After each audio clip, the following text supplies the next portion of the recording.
Welcome to the Defense and Aerospace Report. I'm Vago Muradian here at the Halifax International Security Forum in Nova Scotia, Canada, one of the world's truly great security meetings. Our coverage here is sponsored by Boeing and Leonardo DRS, and it's my honor and pleasure to be interviewing my friend Dr. Elliot Cohen, who is the Dean of the Johns Hopkins School of Advanced International Studies on the 75th year of the August program in university. Well, you and I certainly have been traveling a lot. We were in Abu Dhabi together briefly. I was on my way to Dubai. You were there for a security conference. This is a fascinating conference every year. And one of the big issues, Elliot, everybody's talking about is, okay, you know, what the administration is doing right. We heard from Tim Kaine, a great senator from Virginia, Virginia Democrat, who's talking about, hey, look, there's a lot of agreement on some of the policies the administration is doing. Greater focus on China, greater pressure on China. At the same time, he was on a panel discussion that was fascinating about the drift between the United States and its allies. Some of the comments from President Macron about a brain-dead alliance and that we can't trust America. Every ally government I talk to say, hey, we love some of the things you're doing, but all of us are sort of hedging. How do you see this situation as both a student of history, but a student of policy and strategy? And how dangerous are these patterns? What are the things Washington can do? Can the organizational state compensate for some of these things as it's been doing for the last couple of years? Well, I think the first thing we have to recognize is the world has just had a watershed, and there's a lot of changes that are occurring. We're dealing with not the rise of China, but the arrival of China. We're dealing with things like climate change and artificial intelligence, and then with this broader crisis in liberal democracy. Some of the things that you see in the Trump administration there are actually elements of continuity with where the Obama administration was. This something of a drift towards a more unilateralist and more reserved position on the part of the United States. The language was more modulated in the Obama administration, but the sentiments weren't all that different. That's on the one hand. And then on the other hand, you have a president whose words are frequently outrageous, and which actually do damage to our alliance relationships. So I think it's very important to sort out those two, and they're both important. The elements of continuity are important. The elements of consensus are important, for example, on China as a challenge for us. But then you have to look at what are the things where the administration, where the president in particular, has actually done a lot of damage to the kind of trust that our allies have in us. For me, one of the fascinating things, particularly this year at Halifax, is you have the senators and generals and even some officials of the government, and they're kind of behaving in a normal way and saying the normal things about our allies and about our values and so forth. And it's just completely clear that the president doesn't share those views. And it's almost as if we've sort of agreed that we're just going to kind of not pay attention to the man in the White House, and we'll continue saying the things that we always say. How disruptive, though, is it, right? I mean, there's a big debate about that ultimately, about how bad it is. For example, how at the end of the day, how bad is it? It is bad. Look, I think our allies, because we're as important as we are, tend to follow our politics very, very closely. So they know that the election of Donald Trump was a contingent event. Hillary Clinton was a weak candidate. They sort of understand the Electoral College up to a point. But the problem is, it's not just the behavior of the president himself. It's the fact that we elected him causes some people to question our reliability into the future. That your system produced this. Your system produced a leader who is way out of the norm for your country. And that causes us to question in a much deeper way where you are and where you're going. That's much harder to rebuild. Do you, and one of the questions I was going to try to get to in the last one was, the national defense strategy is a very, very good strategy. But how valuable is the national defense strategy if is not tied to a more cogent national strategy that brings to bear the economic tools of the nation in alignment with diplomatic and other tools? It sounds strange for somebody who spent his whole life studying strategy, but I actually I'm never really overwhelmed by these documents because they don't mean anything unless they're translated into action. And if you have a wonderful strategy, but your government goes around alienating your key allies, the strategy is basically worthless and doesn't mean anything. If you're calling for a build-up in the Indo-Pacific, but you don't actually generate the resources that put more submarines out there and long-range bombers and stuff like that, then it really doesn't matter. I mean, the documents are a lot less important.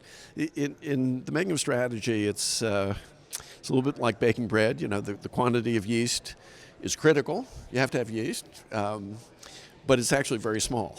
I mean, it's really a tiny element. It's the flour and the water and the salt and the processes and the kneading and the baking and all that. So that's how I think about those documents. They are the yeast, and as these things go, it's fine. But everything else is about resources and execution.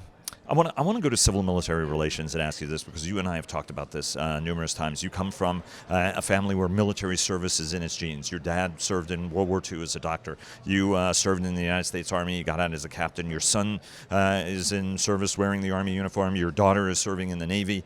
How do you view what we're seeing? The president's base tends to be full of veterans. He polls very well in those who wear the uniform now. And yet there is a tendency on the part of the president.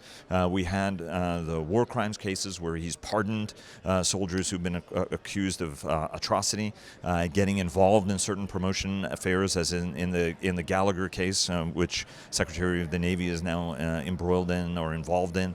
And then, on Colonel Vindman going to testify up on the Hill, then it tends to be somewhat situational. And your view is that this is actually far, far more dangerous. Talk to us a little bit about why you think of that. It is a dangerous time. The first thing to understand is the president doesn't actually understand the United States military.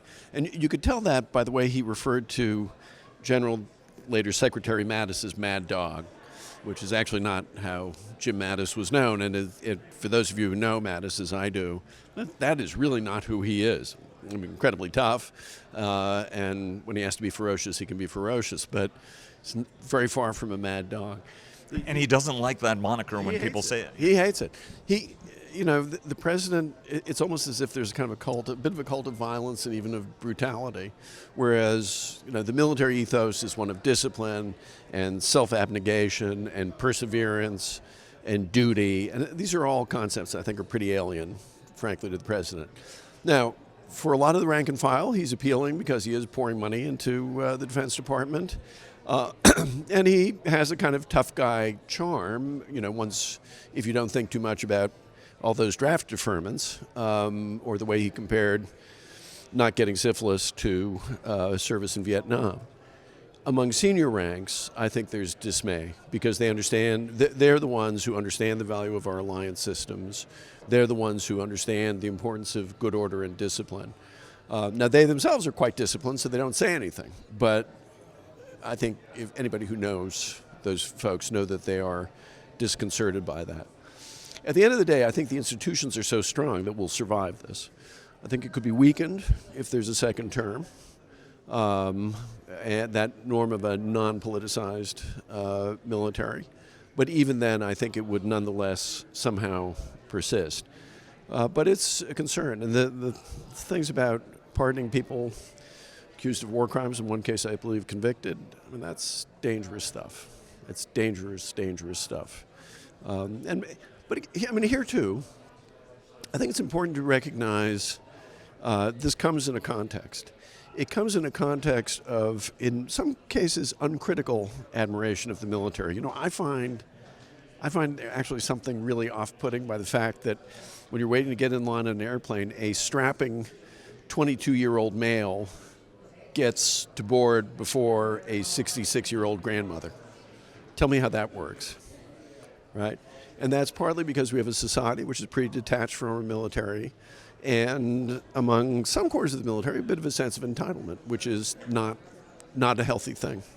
Well, you and I also have talked over the years about national service models. I know there's a lot of discussion on that. That's come up from time to time. I think it's even coming up on the campaign trail in terms of how people are thinking about it.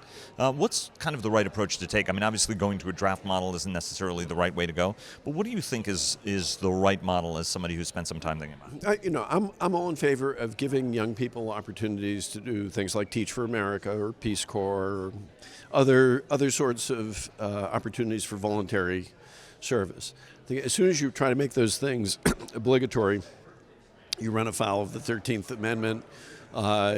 It becomes actually administratively completely unworkable.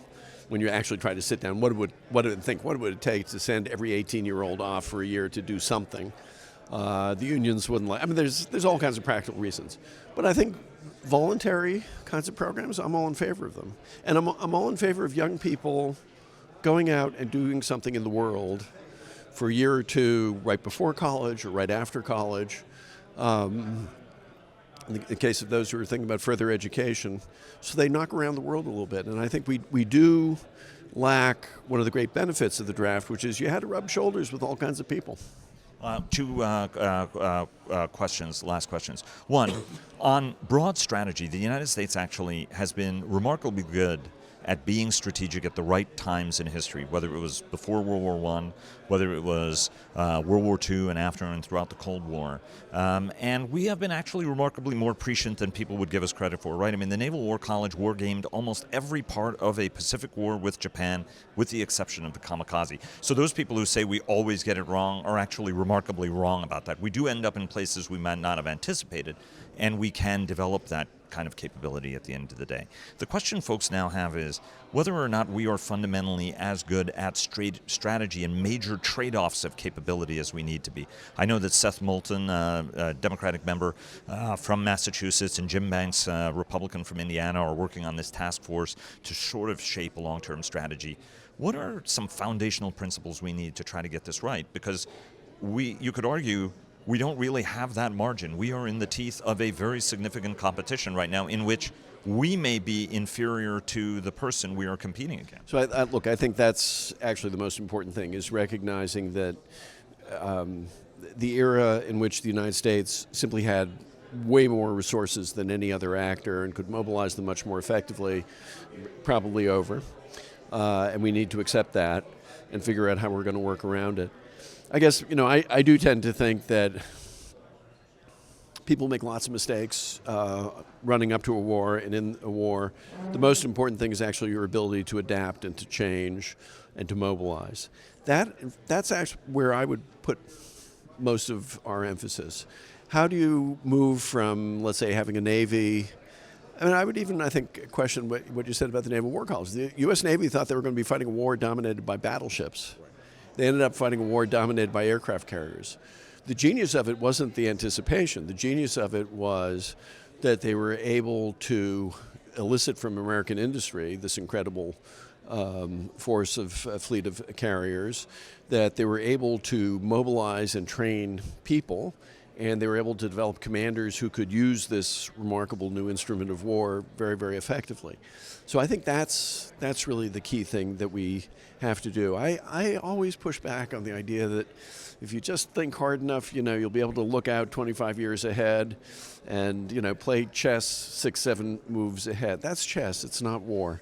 And so that'd be my position. And adaptation being the key. So Shakespeare and the military, this is a passion of yours. You've been working on this book for some time. Talk to us about the book and talk to us, and you're going to start teaching, or you may start next year. So right now I'm a dean, so unfortunately I have not been teaching this past year, which is a little bit tough.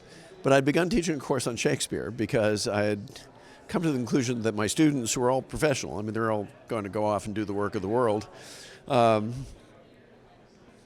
could learn more about politics from Shakespeare than from anything that they would read in the American Political Science Review. So the book is actually going to be a book about Shakespeare on the arc of power, how people acquire power, how they exercise it, and how they lose it or relinquish it. Shakespeare, there's some thought that during the so-called lost years, when we don't know what Shakespeare was doing, that he may have been a soldier fighting in the Netherlands. In any case, it was clear that he knew soldiers, and you can see in a number of the plays that he knows that. There's one particularly wonderful play, which is actually a very, very powerful statement about civil-military relations, and that's about it's Coriolanus, which is a play about this great Roman general who ends up going over to the other side. And it's a wonderful set of insights into a certain kind of military persona. And that's really what I would say we get from Shakespeare, is an awareness of the importance of character, including military characters.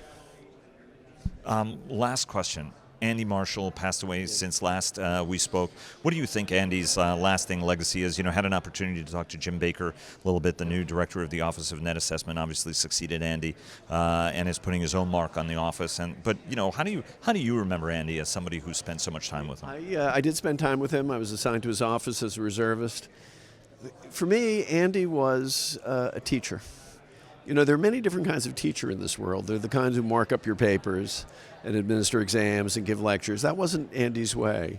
But he had a wonderful ability, first to spot talent, including in very young people, to develop that, to say, you might want to read this, you might want to read that, and to gently guide them along. And he inspired lots of other thinkers. I think any attempt to reduce Andy's thinking to a doctrine would be silly. Rather, what he did is he taught. And so we have a whole generation of strategic thinkers and students of strategy who, you know, they went to St. Andrew's Prep, as we like to say. Exactly. Dr. Elliot Cohen, the Dean of the Paul Nitze School of Advanced International Studies at Johns Hopkins University. Elliot, always a pleasure. Thanks very much. Same here. And have a great Halifax and a very good Thanksgiving. You as well. Take care.